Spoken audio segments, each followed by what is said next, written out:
هو انا ازاي هصلي وانا بعمل ذنوب كتير؟ يعني باي وش هقابل ربنا؟ بص يا صاحبي، هحكي لك قصه هخليك تفهم الموضوع احسن من كده. ايه هي؟ كان في راجل شغال كل يوم في مزرعته وبيتعرض للتراب والطين كتير. كل يوم لما بيرجع البيت اول حاجه بيفكر يعملها بياخد دش علشان ينظف نفسه من كل الوساخه اللي اتجمعت عليه. تخيل بقى لو الراجل ده قرر ما ياخدش دش ولا ينظف نفسه، شكله هيبقى عامل ايه بعد فتره؟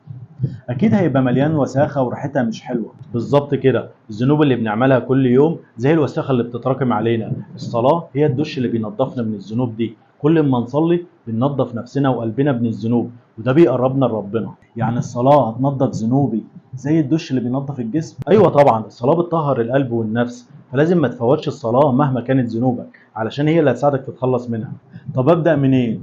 ابدا بالنيه الصافيه انك عايز تتغير وتبقى احسن، ودايما ادعي ربنا انه يعينك، وربنا ان شاء الله هيعينك. وكل ما تقع ارجع